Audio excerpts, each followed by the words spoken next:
Bismillahirrahmanirrahim. This is Rustam, and this is second lecture for BS English second students studying communication skills at Government Degree College, Avelia.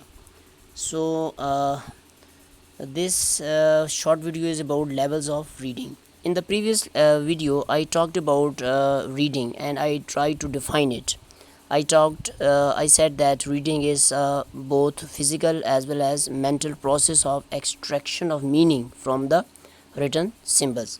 Now, whenever a reading passage is given to a student, so as I said in my previous video, that it's sometimes very challenging for different readers to decode the message. Okay, so the message or thought or the idea is encoded in a language, but if a language is English, which is a foreign language in Pakistan, so for Pakistani reader it is difficult to unravel the meaning or extricate extract or extricate the meaning in lot of mental effort is needed.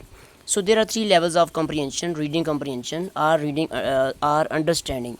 So first one is known as literal, second one is inferential, and third one is evaluative. So in literal comprehension, extraction of message or meaning is quite easy because the message is not very deep down into the code or the text. It is just on the surface. Message is on the surface, visible to eye, and reader can easily recognize the message. So no cognition or mental effort needed, just a little bit thinking, rather no thinking is involved. And in the next video I will give examples and I'll explain literal comprehension, but it is quite easy to understand, so reader can easily extract the meaning. In the second type of comprehension, which is known as inferential level of comprehension, so the meaning is in the text, okay, and a little bit effort is needed to extract the meaning, because message is hidden in the text or code, but it is not hidden very deep into the code or the text.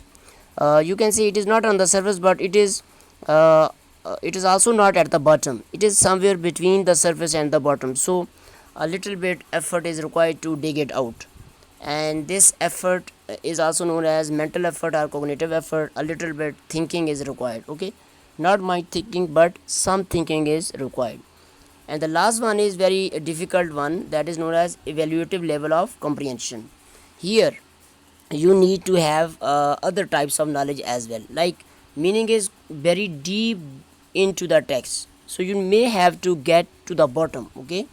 So in order to get at the bottom and to dig it out and extract and what should I say, retrieve the message from the code, you have to exert a lot of mental effort. So extraction of meaning is quite challenging, and the reader may have to take help from his or her own life experiences. So in order to get at the meaning, the reader may have to rely on three types of knowledge: language knowledge, topic knowledge, and word knowledge. So if you don't have topic knowledge, or if you don't have command over the language in which the message has been encoded, and if you lack word knowledge, general knowledge, so it will be very difficult for you to understand the reading passage. So there are so many other things in a reading passage. I'll talk about those things later on, but we at this stage need to keep in mind that there are three levels of reading comprehension. So if you have been gifted with lot of cognition skills and potential, you may extract every type of information. So literal and inferential level of understanding is available with everyone, but for evaluative level of comprehension, you need to have work very hard. You need to have develop other skills as well. I'll talk about these later on. So in this short video I just wanted to talk about three levels of reading comprehension. In the next video I'll explain these three levels with the help of different examples. So if you are quite new to this channel, you are requested to subscribe this channel for your own betterment, cause whenever I upload next video, you will be automatically notified. Thank you very much.